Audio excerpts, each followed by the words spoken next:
got a question for you guys. Who's had a celebrity encounter? Like, who's met a celebrity? Anyone here? Oh, I want to hear some of these stories. Was that an Australian celebrity? Did you meet Chris Hemsworth? Okay. Well, I want to hear. I have not. I don't go. I guess I don't live the high life enough. I don't go into the urban world enough. I've not met any whatever celebrities as we would see them on TV. I guess the closest, I was trying to like rack my brain, like have I seriously, I don't have any stories about a celebrity.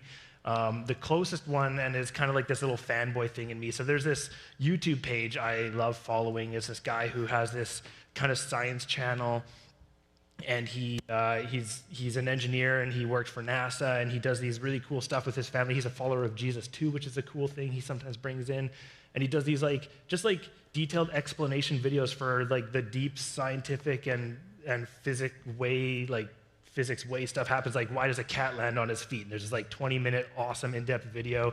It's so cool. And one day I just got like the courage to message him and just send him like, being all fanboy and giddy, and just message him like, hey, your stuff is amazing. And if you're ever out in Canada, come to Vancouver, and there's a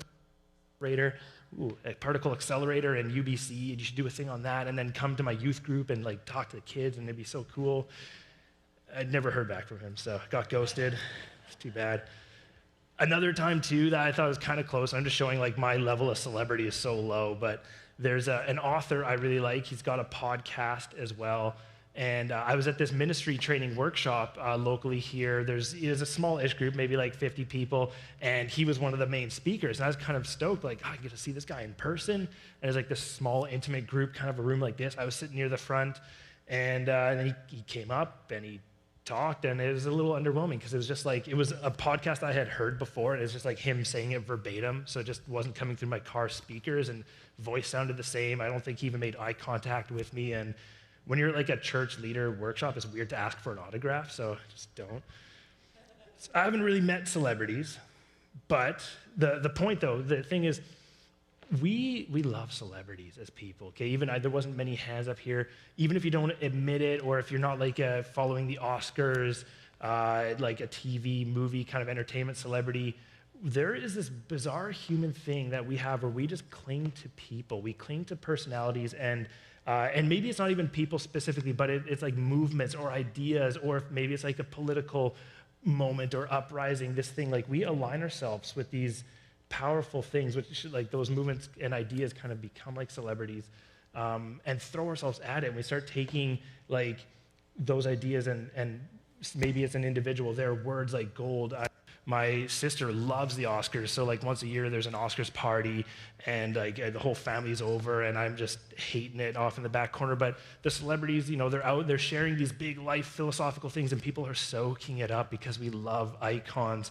And I found this quote from a psychologist, James Horan, said, and it starts off kind of intense. It's coming right out of context here, but he says, celebrities aren't people. I mean, they're a real person with a real life, but the celebrity is this idolized image or a godlike identity that people or a community creates around a person, right? It's this thing that we hold people up onto a pedestal, and we just assume like they are something special. There's something outside of our lives. There's something up here higher. And we even see in the Bible, like humanity's always been under this condition of trying to elevate people up to something bigger that we just like want to strive for, almost as if we'll gain that. Psalm 135, a paraphrase, the Passion Translation says this. Psalm 135, a verse in there, says, the nations make idols of silver and gold to worship. They could not speak, although they have mouths. They have eyes, but they cannot see. They have ears, but cannot hear. There is no breath in them. Yet the desire of the nations is to trust in and be like these images. There's a thing that we will always result in that. Sorry, should I use one of these mics? I don't know what's going on. I think I broke the mic this morning. I'll use the handheld mic, though, this morning. Sorry about that. Technical issues. We have Give and Box at the back doors, and they help us purchase broken microphones. Helpful for us.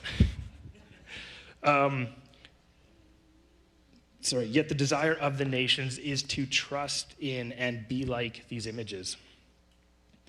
Some counselors have even noted that celebrities or icons or social movements or ideas actually serve like a narcotic to people. They actually are like, they help us almost enter in a state of euphoria. We have this identity and this longing, this need. We build an addiction to people and to ideas to the point where it's actually, especially in our modern world with entertainment and everything coming at us and just huge content consumption, is kind of like the most readily available and easiest fix that we do. We love celebrities, just to say it plain. And see, the thing is, it's the high energy, the high charisma, the high success, or the promise of success that lets us escape our current situations and lets us feel a sense of vicarious living or an allegiance to a lifestyle or an idea that just tickles us, right? We're attracted to this thing called zeal. And so that brings us to the passage that we're studying this morning. We're in Galatians chapter 4.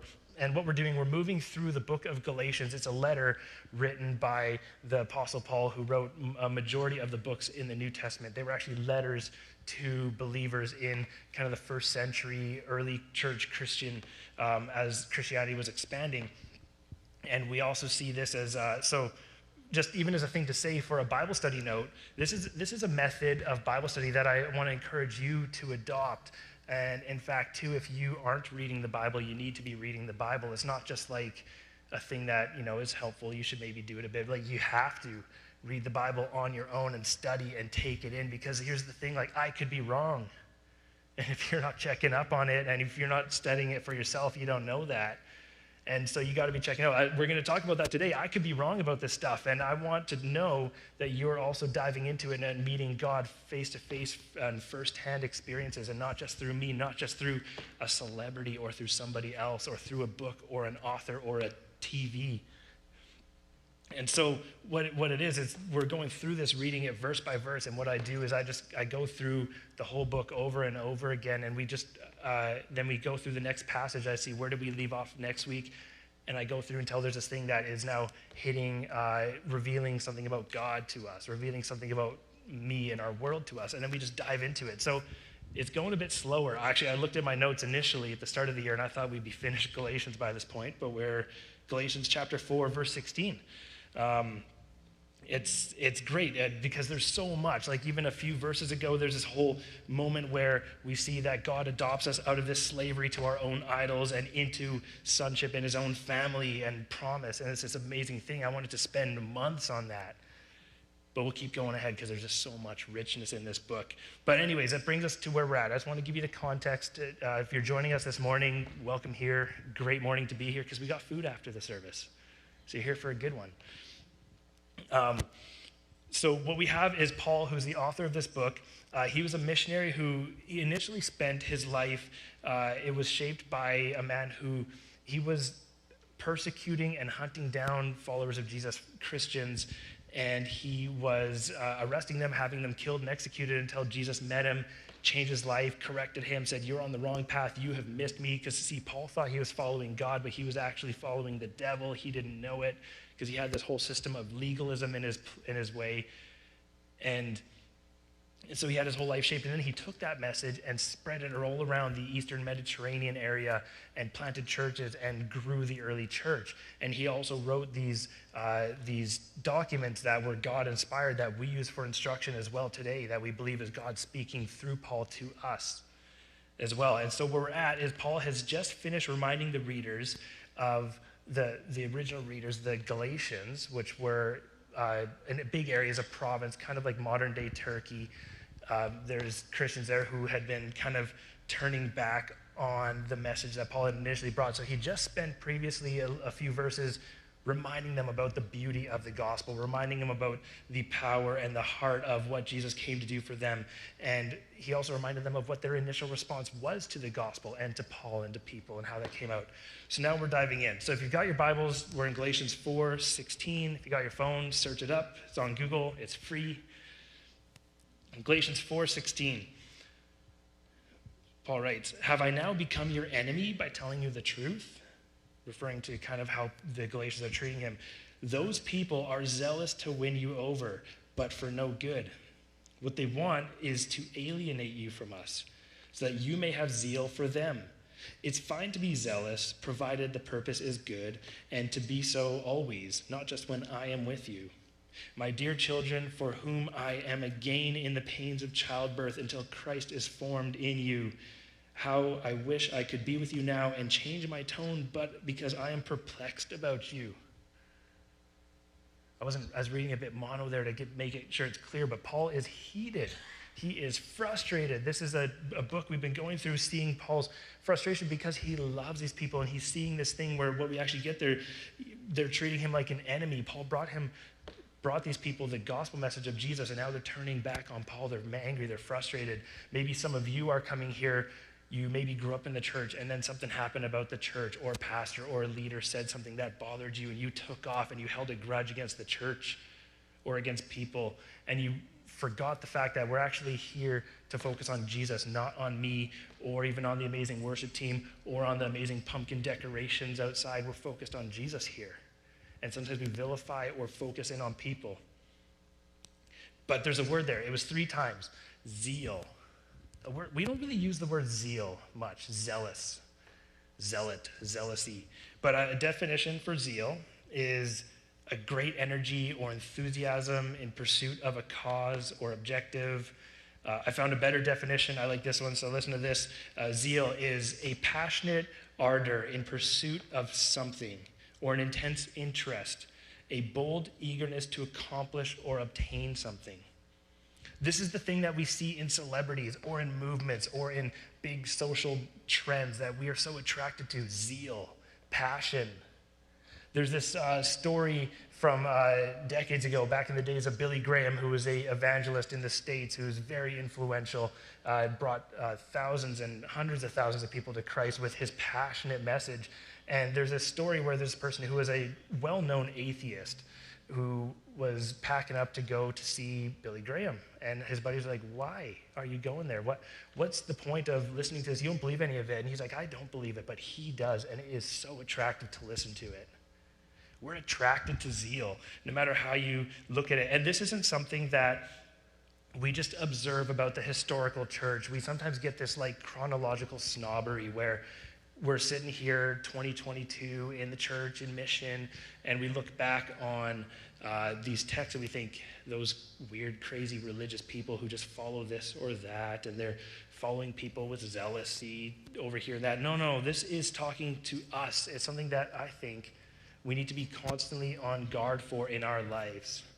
Something that we need to actually assess where right now we are focusing our attention and being strayed away from by whether it's literally celebrities, whether it's literally Tom Hanks, or whether it's a movement that has completely attracted us and sidetracked our lives and our passion away from Jesus.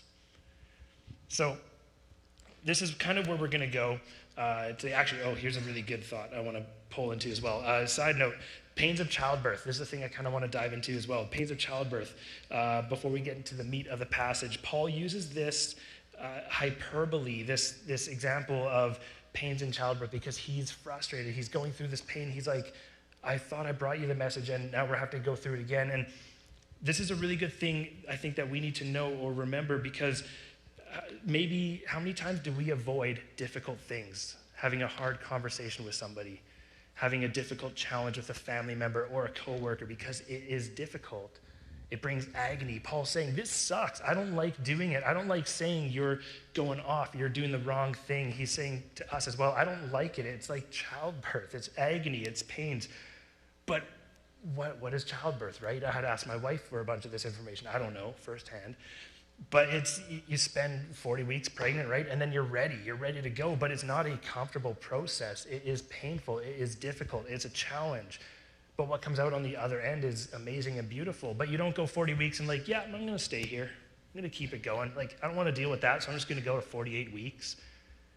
No, it doesn't even work, right? Like, you and the baby are gone. It gets destroyed. You can't do that. In fact, the body would rebel against that.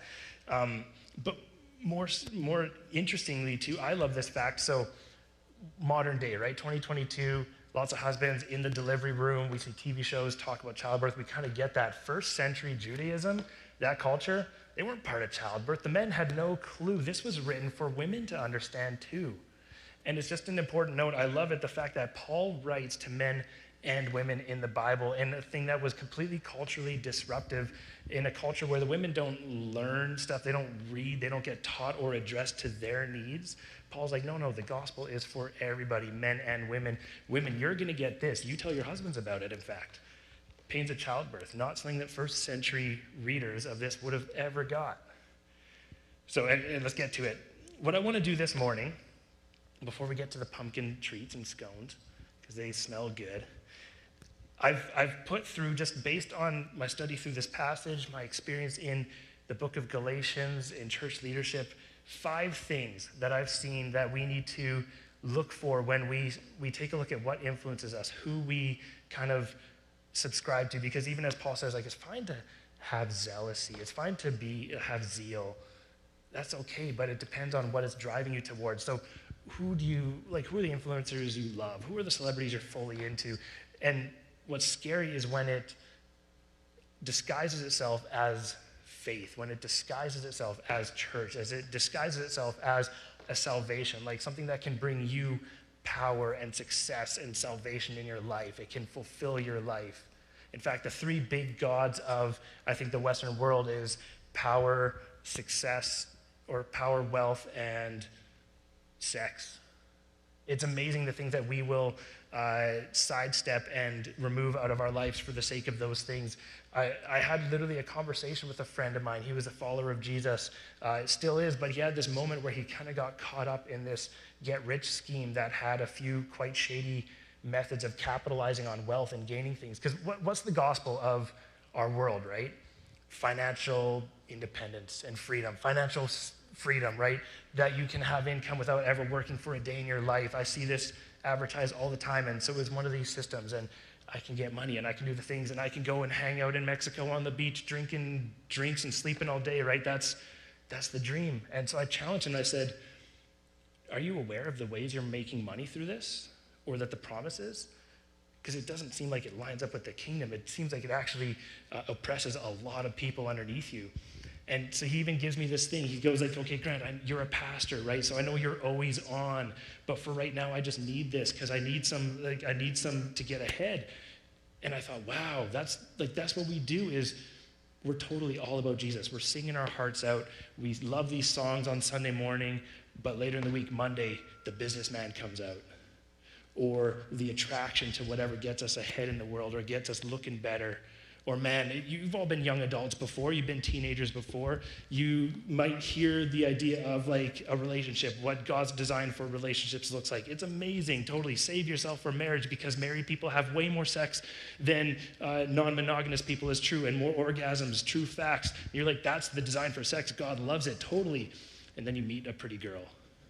And you're like throwing all that out the window. I want it now. I'm going to sacrifice whatever I want for that drive and passion. We do these things for these idols in our world, these drives. And sometimes people disguise themselves, whether they're false teachers or not, they disguise themselves saying, no, I've got the right answers for you. And it's scary too when it even comes in the form of church. And that's why I'm saying I want you to actually be reading the Bible for yourself, to know God's heart, to know Jesus and the gospel of grace, and not just what I say from up here. So 5 things that I do believe to be quite true is a way to just challenge yourself. Is this accurate? Is this driving me towards the gospel? Or is this something different? So the first one is, the focus is always on Jesus. It's been the whole theme of this book, Jesus plus nothing, we've called it, because we're Christians, literally Christ learners, followers of Jesus. It's not Jesus plus all the other stuff. It's not Jesus plus being a Canadian. It's not Jesus plus having this political leaning or believing in public school over private education. It's none of those things. Your life is centered around Jesus exclusively. And in fact, it's a very important thing to know that the drive needs to point towards what Jesus does and not what we can do. This church community is absolutely amazing. We do some really cool stuff as a church. We impact the city of Mission amazingly when we get to manifest out in the city events. We've done block parties in the past. We've done different fundraisers and drives for the food bank, amazing stuff. But it's actually not Cedar Valley that I care about. I don't want people to worship or come to Cedar Valley. I want them to know Jesus. That was Paul's focus too. He wants people to know Jesus. And where he even calls out, he says, there's these other people promising you power and success through following the legalism systems of rules that was very popular in the day, right? Like, it's hard for us to relate to sometimes. We think, okay, it's all about religion in the Bible, and I often talk at a bit more of a religious-y level here because I know a lot of us have grown up in the church the whole time. That's where Paul's kind of talking to as well, but maybe we've walked away from it, we've come back. Maybe you're here fully skeptical because you've been bought in by other ideas of success, and Jesus doesn't bring anything like that. So we get these ideas of what gets us ahead in life. In the first century, the original audience, Paul was talking to a culture that religion, like being super religious, following all the rules, in fact, making more rules upon the other rules, is what will get you influence in the world, because it's kind of made up of this Greco-Roman religious society and this Judaism religious society, which was being oppressed but was massive in population and numbers. So people were saying, like, hey, start following these rules, get circumcised, follow the Sabbath, do these kind of traditional days. That will help you, and you'll stop getting persecuted for following this Jesus thing. He's still part of it, but do these things. And Paul says they promise something good, but they actually want worship for themselves. Because when you start realizing their teachings, they're not talking about God. They're not talking about Jesus. They're talking about themselves. So keep that on guard. The focus has to always go towards Jesus as the fulfillment of the entire Old Testament, of the New Testament, of everything that we experience in God. And it is honestly the unpopular statement that Christianity has an exclusive stance. That it says right in John 14, Jesus is the way, the truth, and the life. From his words, he says, I am the way, the truth, and the life. No one comes to the Father, comes to God, except through me. It's actually this stance that we sometimes pretend doesn't exist, that there's a lot of different ways to understand, but no, it actually comes through Jesus. The second one, and this one's important because we often have this mindset. So this isn't just people you follow. Think about this for yourselves as well, as you are leaders in people's lives, bringing people to Christ, representing the gospel. You're not right about everything. So there's this joke I heard, okay? So these two people go to heaven, and they get to the gate, and they're talking to St. Peter, and they're like, okay, yeah, so obviously Christianity was right. Okay, cool. So who in Christianity was right, though, right? Like, which denomination had it? And Peter's like, oh, come on, let me give you the tour. I'll give you the tour. So they're going through heaven, and he points over to this first group, and he says, so these guys, they're following, there's Martin Luther and all the Lutherans, and they're hanging out there. And then we go over here, and there's John Calvin and all the Calvinists. They're hanging out there. Oh, and then this massive group, that's the Catholics. And they follow Jesus, right? So they're looking at Jesus, but it's hard to see through the priests and the deacons and the bishops and the archbishops and the pope. Big group, though. And then he's like, shh, okay, we got to sneak past these people. And they sneak past, and there's all these people sitting in a circle passing this weird cup of tea with beards on. And they're like, why do we have to be quiet there? And he's like, oh, they're around men of Simons. Those are the Mennonites. They think they're the only people here.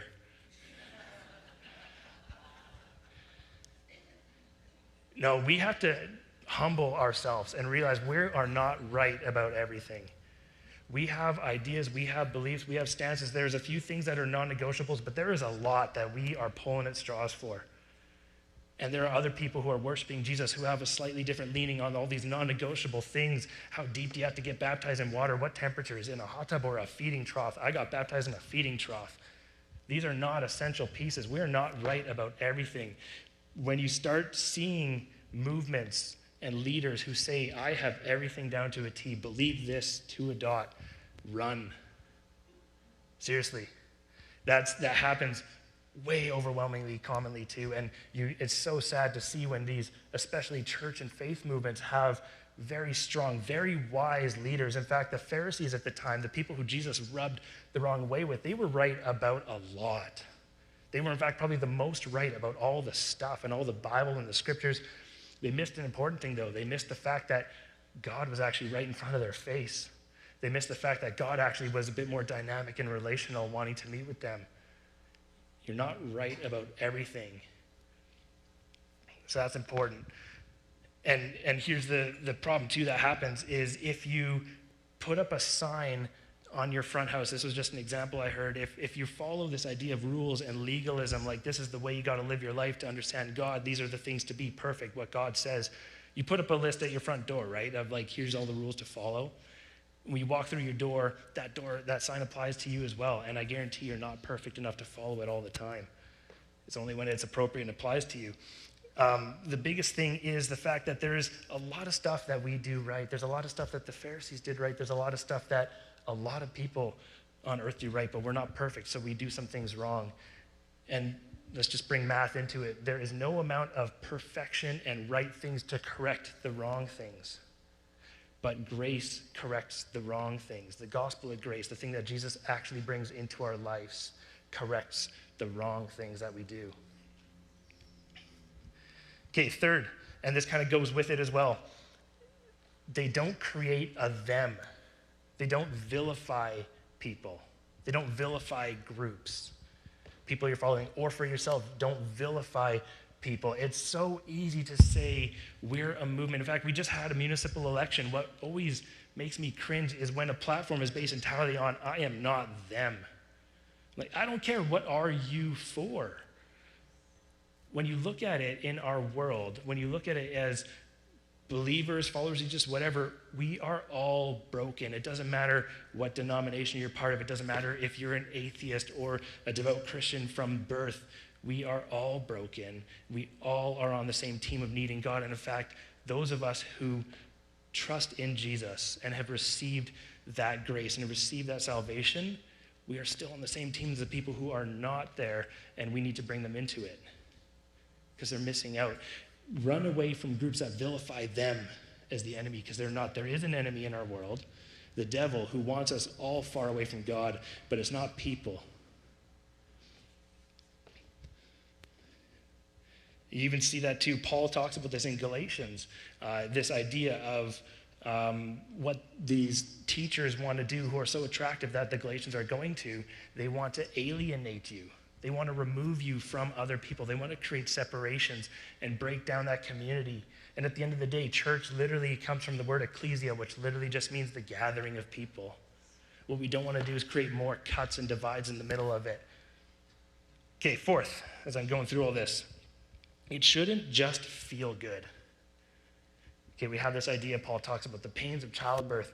There are so many things in the world. One of our biggest things that makes us attracted to movements and celebrities is it feels good.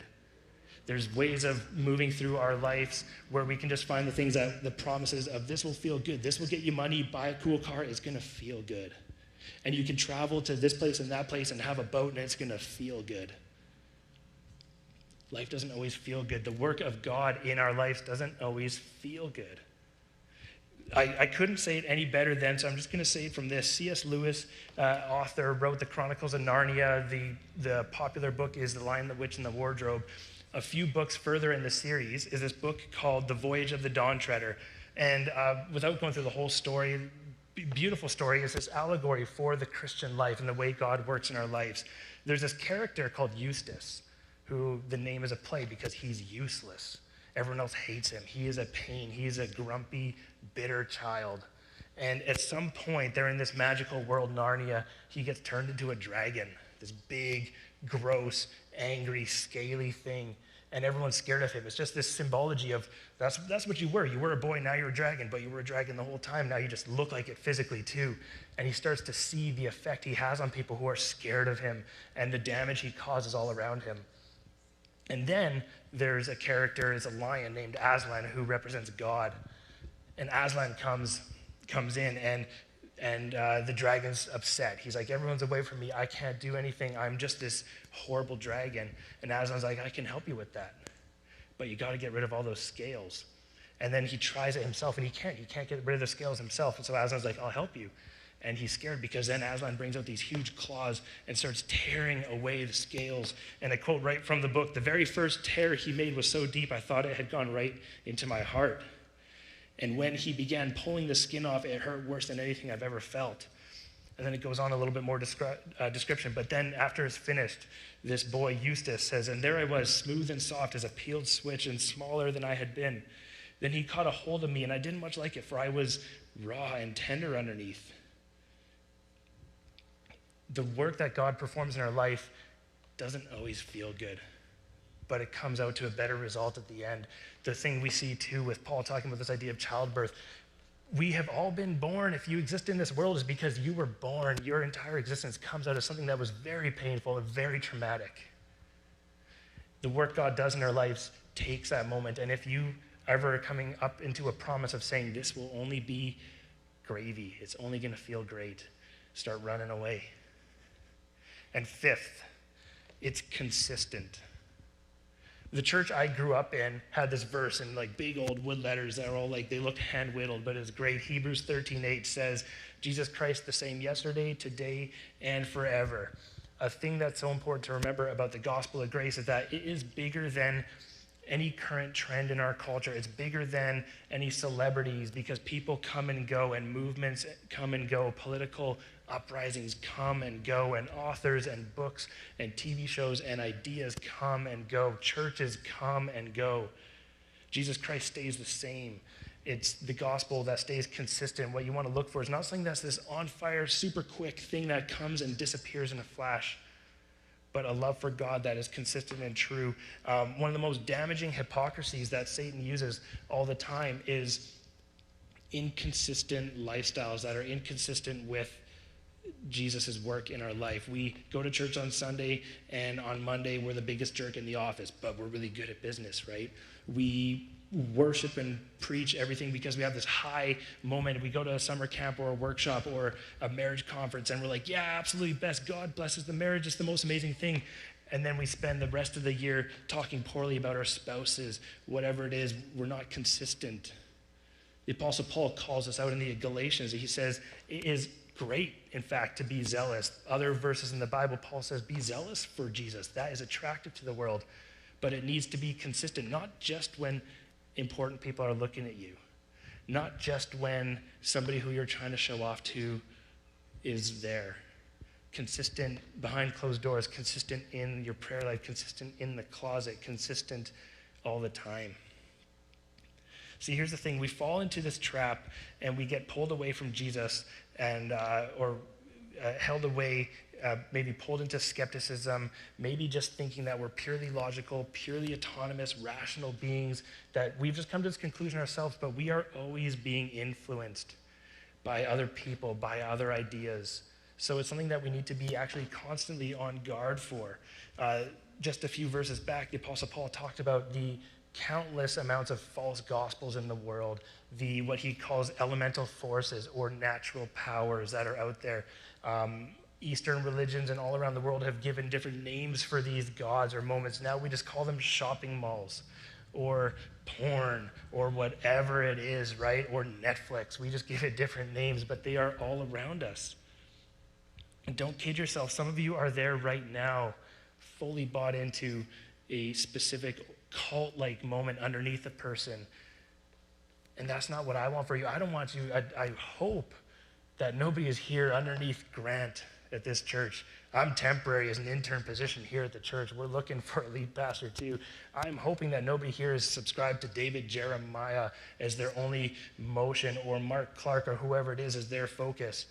Instead, Jesus Christ as the main and only focus that guides your life, that can provide salvation into your life.